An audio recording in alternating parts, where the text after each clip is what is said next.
আসসালামু আলাইকুম। কেমন আছেন? আশা করি আল্লাহর ভালো। সিয়াম সাধনার মধ্য দিয়ে রমজান অতিবাহিত করছেন। আজকে আপনাদের সাথে নতুন আরেকটি বিষয় নিয়ে কথা বলবো। সেটি হলো ফেশিয়াল পালসি।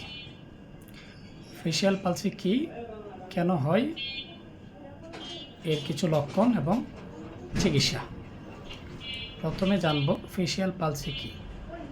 যখন ফেশিয়াল নার্ভ ইনজুরি হয়, অর্থাৎ এই মুখের যে মাংসপেশিতে নার্ভগুলো সাপ্লাই দেয়, এটাকে আমরা ফেশিয়াল নার্ভ বলি। এই ফেশিয়াল নার্ভ যখন ইনজুরি হয়, তখন ফেশিয়াল নার্ভ পালসি বা প্যারালাইজ হয়ে যায়।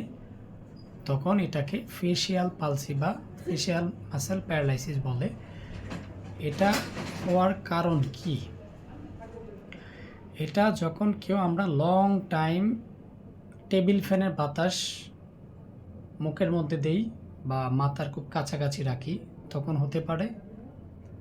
ঠান্ডাজনিত কোনো সমস্যা বা অতিরিক্ত গরম, অথবা আমরা যখন কোনো ভাইরাস দ্বারা এফেক্টেড হয়, অনেক সময় এই নার্ভটা ইনজুরি করে ফেলে ভাইরাস, অথবা ধরেন প্রেশার, খুব হাই প্রেশার জনিত সমস্যা, এই ধরনের স্ট্রোক বা মিনি স্ট্রোকের মতো হয় আমরা বলে থাকি, যেটা হলে ফেশিয়াল নার্ভটা ইনজুরি হয় এবং ফেশিয়াল নার্ভ প্যারালাইসিস হয়ে থাকে।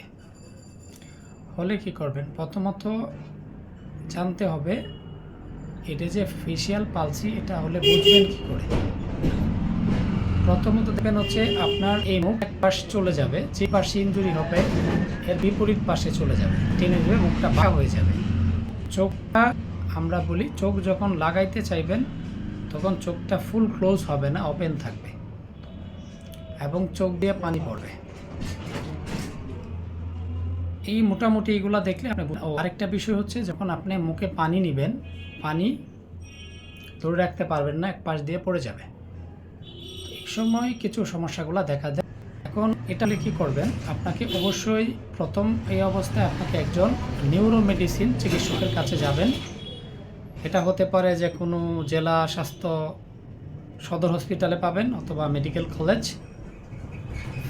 Neuro medicine doctor.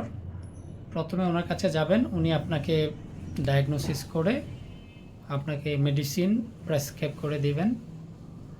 অনেকে আপনাকে ফিজিওথেরাপি সাজেস্ট করতে পারেন, আবার অনেকে নাও করেন। বাট এই সমস্যায় ফিজিওথেরাপি খুব ম্যাজিক্যাল কাজ করে। ওষুধের পাশাপাশি যদি আপনি একজন ফিজিওথেরাপি চিকিৎসকের শরণাপন্ন হতে পারেন, উনি আপনার সমস্যা বুঝে আপনাকে বিভিন্ন রকমের ফেশিয়াল মাসেল ইমপ্রুভমেন্টের জন্য এক্সারসাইজ এবং কিছু মেশিন আছে যেগুলো অ্যাপ্লাই করলে, বিশেষ করে মাসেল স্টিমুলেশন, এবং সামটাইম যদি কোনো ইনফ্লামেশন থাকে সেক্ষেত্রে আমরা থাকি যে আলট্রাসাউন্ড থেরাপি, এগুলা মোটামুটি খুব ভালো কাজ করে এবং ওই দিন সর্বোচ্চ 3 সপ্তাহের মধ্যে সুস্থ হয়ে যাবেন।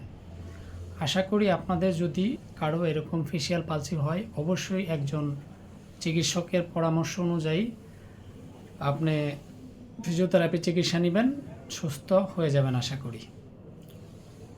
আর যত দ্রুত সম্ভব চিকিৎসা স্টার্ট করবেন।